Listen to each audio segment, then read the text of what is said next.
What's up, everybody? Me again, Craig Lindell from the WaitingForNextYear.com podcast. Talking about the Browns today.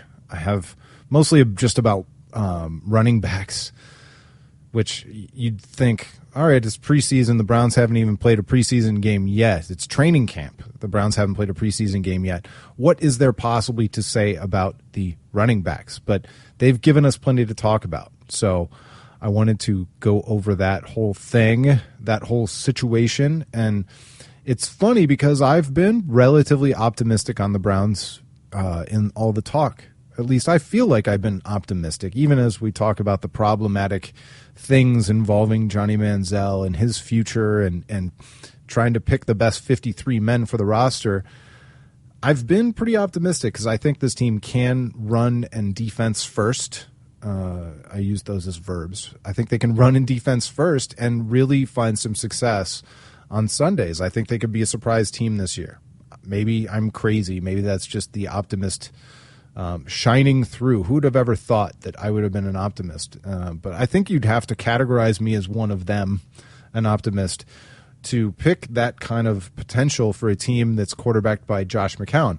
But I do that because I see the Browns' offensive line, and I see a team that I think can run the ball.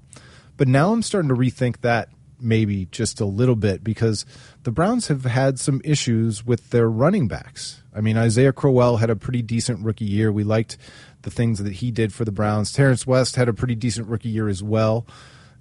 Both those guys played well enough that the Browns felt comfortable cutting Ben Tate in the middle of the year, and they didn't really even miss him, which is fine. We saw how much the running game thrived when Alex Mack was healthy and how much it suffered after he was not healthy. But the Browns drafted another offensive lineman, Cameron Irving, who has some experience playing center. He add him to the pile with John Greco and Joel Bitonio, who had a standout rookie year, and even Mitchell Schwartz, who, he's not the greatest right tackle of all time.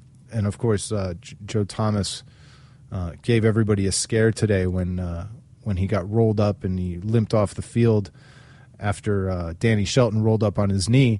But overall, the Browns have this kind of offensive line. They should be able to run the heck out of the ball, run it just absolute like crazy. But now they drafted Duke Johnson in the third round, and they hope that he's going to be able to run the ball, and they're hoping to bring back and improve upon Isaiah Crowell's rookie year and Terrance West's rookie year.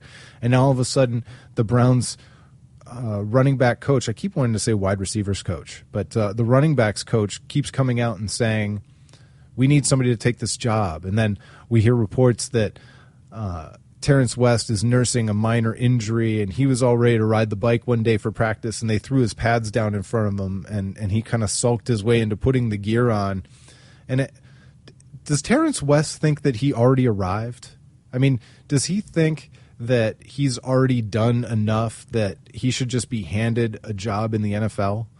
I mean, I'm not one of these guys who wants to judge especially talent-type players in a way where I look at them and say, they're entitled. You've got to have an ego. You got to be cocky. I don't have any problem with an attitude, but unless it's an attitude that indicates the guy doesn't want to work for it or doesn't want to work hard. It's one thing to have confidence in yourself and think that you deserve to be the starter. It's quite another to not be willing to put in the work to do that. And at 24 years of age and 14 games, only 6 starts in his career, after a 673-yard, 4 TD rookie year, I'm not so sure that Terrance West has maybe arrived as much as he seems to think. And again, I don't know. I haven't talked to Terrance West, but from the sounds of everything, it sounds like maybe he really thinks who he is already. No, pay no attention to the fact that he was nearly upstaged, or depends on who you ask, was probably upstaged by Isaiah Crowell, who was not drafted the way Terrance West was. So, yeah, those two combined well enough at certain points last year that the Browns felt comfortable cutting Ben Tate, but it's not like they stopped looking at running backs. It's not like the Browns said, hey, we're done. We're good. We got these 2 guys. We're finished. No, they went and they drafted Duke Johnson. Okay. So Terrance West might want to think twice before he just assumes he can jump on the bike and get his carries, or maybe he can just walk onto the field in game conditions and start producing. I think you should be able to with that offensive line in front of him, but he's not only got to do that, he's got to do that at a level beyond what Isaiah Crowell does, beyond what Sean Drone does. I mean, there are other guys. Duke Johnson hasn't been healthy, but he's obviously going to get a look too as a rookie who was drafted in the 3rd round. He's got explosive speed. He does some different things that the rest of the guys don't do. This is, from everything we've heard, this new offensive system that John DeFilippo is going to run is going to utilize the running backs as receivers out of the backfield. And if there's one thing I know, it's that none of the running backs proved they were receivers last year. Maybe they can do it, and we'd always heard that Terrance West was capable of doing that. But let's see, he had 11 receptions, 11 in 2014. He's got a lot to prove. They've all got a lot to prove. 9 receptions for Isaiah Crowell. And Isaiah Crowell had 8 touchdowns. So I'm not sure where the sense of entitlement might be coming from, if it even is a sense of entitlement. But I do know that the Browns have got to run the ball well. My optimism is based on them running the ball well. And here, the secondary component, I won't call it the key component, because I think, the devaluation of running backs, no jokes on Trent Richardson, please. The devaluation of running backs in the NFL is legit. It makes sense. It's more a part of a system and an offensive line, and you really should be able to find any number of really decent athletes with a little bit of vision and a few instincts who can work with a really great offensive line and a decent quarterback who can run a snap count, and they should be able to run the ball effectively. And that's what we need the Browns to do this year. But my prediction of them making a jump is kind of predicated on them finding people to actually carry that ball more than 2 yards per play. Whether that's Duke Johnson, I assume Terrance West was going to be a part of that one way or another. It's hard for anybody to stay healthy in the NFL, let alone a running back. I mean, it's one of the toughest positions where a not necessarily biggest guy on the field is interacting with the very biggest, nastiest, most physical guys on the field, the defensive line. And if you get past the defensive line, you get the second most gigantic physical people in the world, the middle linebackers. And then if you're lucky enough to get past the middle linebackers, somebody like Dante Whitner is looking to take your face off. You better hope you got to the outside by that point. Otherwise, you're in for some shots, and with those shots comes time on the bench, injured, and the Browns are going to need more than one guy. Probably need more than 2, maybe need more than 3. But it all becomes a numbers game for the Browns, and this is what I was talking about in the previous podcast, where the Browns need to try and find the best 53. And if Josh Lenz, this kind of upstart, surprise wide receiver, makes a mark and he needs a job, maybe Marlon Moore doesn't get to stay on the team as a special teams returner and kick coverage guy. But that means the Browns need to find somebody to do those kinds of things. And maybe they find an extra running back who can do those kinds of things and also be a running back. Terrance West doesn't play special teams. Isaiah Crowell doesn't play special teams. Duke Johnson is probably going to be a returner of some kind. I don't know. But I guess my point is that the math gets a little bit sketchy when you've got a team that starts to develop some depth. And the Browns have a lot more depth. I mean, you look at the defensive line, and I know we're talking about running back here, but it all rolls downhill. You've got a defensive line that now includes Randy Starks, John Hughes, Phil Taylor, Danny Shelton, Desmond Bryant, Armani Bryant. Then you get to Ishmael Kitchen. I mean, Xavier Cooper. Those are all guys that probably have real big consideration for roster spots. That doesn't even include Billy Wynn, who's hurt. I mean, maybe the Browns can trade one of those guys. Maybe they will finally trade some of the depth on the defensive line. But assuming those are all really decent players, that's not going to save a guy who's questionable, who has questionable work ethic, I hate to keep picking on Terrance West because it might not be just Terrance West. There are lots of other candidates of players, but point being that when it really comes down to finding your best 53 or the best 53 for your team to excel in not only offense and defense, but special teams, the math gets tough. The math gets tough because you also have to keep in mind these guys have a market value, and you're not going to take a guy with some trade value and just cut him for a guy who makes you better on special teams, hopefully. I mean, you might have to make a choice like that, but hopefully you can make the trades and build up your repertoire of picks, even third, fourth, fifth rounders in the next draft. But my point stands.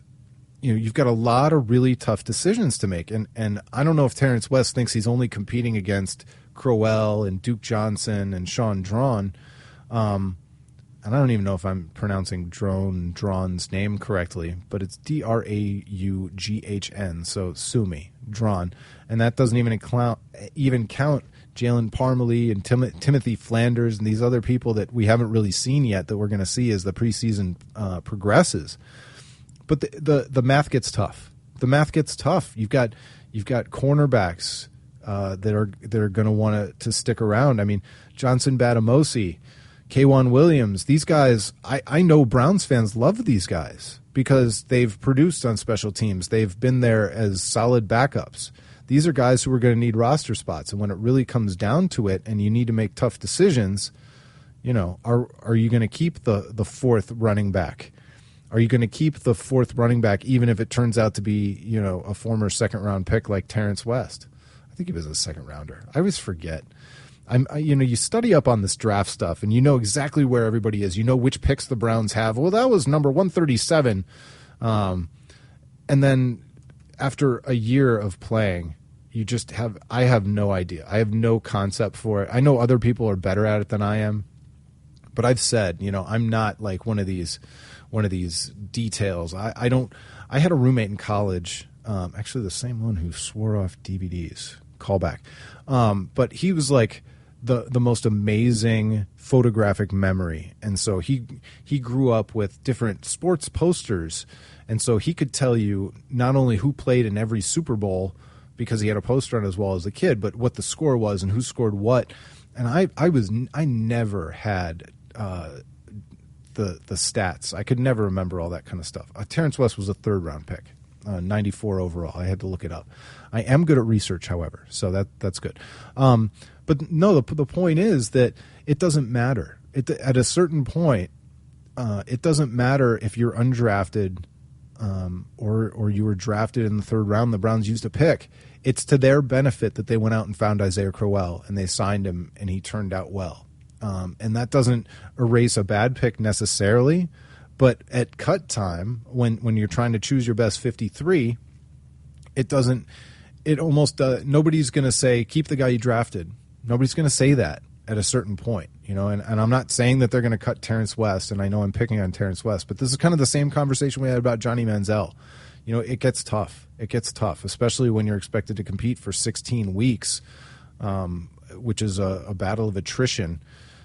You have to make some tough cuts, and when you do make some tough cuts, especially now that I think the Browns are a little bit deep in certain positions, that those guys aren't just going to be sitting around available for if you need them later.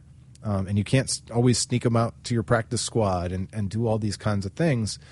They're going to disappear for once, and the Browns are going to miss out on these guys. So the decisions get that much tougher. But it's really disappointing for me to feel so good about the Cleveland Browns and their chances to be contenders, whatever, not contenders, but you know what I mean. I think they could surprise some people this year and win more games than the 6.5 that Vegas thinks. And yet one of the key cogs to that prediction is the running game, and it's not doing very well. It's giving me scary vibes out of training camp from all that I'm hearing from a running backs coach who's challenging guys for not stepping up and taking the role, to hearing things about guys who almost don't even want to be on the practice field to compete. Everybody should be hungry. Everybody should want that job, especially on a team like the Browns. They've flat out said that they're going to limit the exposure. They're not going to ask Josh McCown to, throw the ball 55 times a game and try and win them the games through the air. They've pretty much told everybody they're going to run the ball and play good defense. And they traded for a punter. They traded for a Pro Bowl punter, okay? So they're going to run the ball. They're going to try and manage the field by running the ball and being physical and just running through people. And for a team to basically lay that whole thing out and still have to almost beg young running backs to try and grab the position is just borderline infuriating. And none of this speaks to we haven't even seen Duke Johnson much yet. So, hopefully. But there's for as good as I'm feeling about the Browns, there's a lot of hopefully. There's a lot of hopefully going on too. It's far from a guarantee that the Browns are going to get enough production from Brian Hartline and Dwayne Bowe. I like the idea. I think that I like the ideas. I think they were good signings. I think it's one of the better receiving cores that we've seen in Cleveland since the Browns have been back in '99. I mean, think about that. I think that's actually true. On down to Andrew Hawkins and Taylor Gabriel, I think, and Travis Benjamin, and maybe even a surprise candidate like this Josh Lenz. I don't know if that's just one of those training camp stories, one of those, I can't even remember the name of the guy that we talked about last year who we thought might be a surprise receiver for the Browns, and he played really well. He not only did the Browns cut him, I don't think he caught on anywhere else either. And none of this is even to mention Terrell Pryor, who I mean, at this point, I'd be surprised if he didn't make the team somehow. The way they were talking about him for the first couple of weeks, or the first, I guess the first couple of weeks of training camp, it's just hard to imagine a situation where they get rid of him now. It's really, really difficult to imagine. Who thought we'd be saying that about Terrell Pryor as a receiver this early when he didn't even play in a scrimmage, and it doesn't look like he's going to play in the first preseason game. But still, if you ask me today, is he going to make the Browns' final 53? I'd say probably. I haven't set up a spreadsheet and started to make pretend cuts, all over the place. But I would say probably. You got to think. So I don't know. We'll see. The rest of the depth chart is out, and there weren't a lot of huge surprises necessarily. Obviously Carlos Dansby is your number one Mike linebacker. I was interested, not surprised, but interested that Christian Kirksey was ahead of Craig Robertson. I didn't necessarily expect that. I thought they both played very well last year, and I thought they both played very well when Carlos Dansby was out injured. If I had to rank them, I probably would have gone with the slight veteran favorite. Craig Robertson's been around one, maybe two more years than Kirksey, who was a rookie last year. So I probably would have gone there. But other than that, I mean, there were no big surprises. Nobody was bowled over. The only interesting portion is that Dwayne Bowe is listed in parentheses at the end, and Duke Johnson is listed in parentheses at the end because they're injured. I'd really like to know where they place Duke Johnson. Is Duke Johnson ahead of Terrance West? Is he third behind Crowell and West? Is he behind Chandron? What? These are the kinds of things where you don't necessarily. I mean, it's early. The Browns have 4 preseason games to go, so it doesn't really even matter. But you find out a lot about the coach. At nose tackle, Phil Taylor is still ahead of Danny Shelton. Now, I don't think that will stand. I'm guessing at a certain point in time, Danny Shelton will surpass Phil Taylor. But I think it's positive to know that Mike Pettine is going to lean towards the veteran, the incumbent, the guy who's been there. I think it's healthy for the team, assuming that veteran and Phil Taylor has worked hard to try and get back on the field. There's no thought that Phil Taylor is lazy or that he's not working or that he doesn't want to be on the field. And so the veteran deserves a little bit of respect. and he needs to be the guy who needs to be unseated by the rookie. You know, you don't want to hand the rookie too much too early. And or at least that's the way I think about it. And I'm glad that Mike Pettine thinks that way too. You know, Nate Orchard obviously sitting behind Paul Kruger. That makes a lot of sense. And then of course, at cornerback too, you know, Justin Gilbert is second behind Joe Hayden, but earlier on, Pierre Desir was playing ahead of him. Pierre Desir, of course, is injured now. But it's just nice to see that Mike Pettine's not going to let the draft stock, the former draft stock, influence current day, you know, because it doesn't have anything to do with anything. And so it shouldn't have anything to do with anything. And it's nice to know that he's a coach who's actually going to do that. Because I'm big on Mike Pettine. I'm pretty sure everybody knows that by now. I've said it a ton. So that's that. Another Browns podcast ahead of the preseason game. Who would have thought? Another preview. But when this team gives me things to talk about, I try and talk about them. And of course, I'm continuing my experiment of solo podcasting about one specific topic. So if you have anything to say about the Browns, do so on Twitter. Tell a friend about this podcast. Your secret word is mineral. It's my favorite poster right now. It's a band that played their 20th anniversary tour last year, one of the greatest concerts of my life, and I'm staring at that poster right now, and so that's what I thought of mineral. So that's what you're going to tweet at me. That's what you're going to comment on Facebook.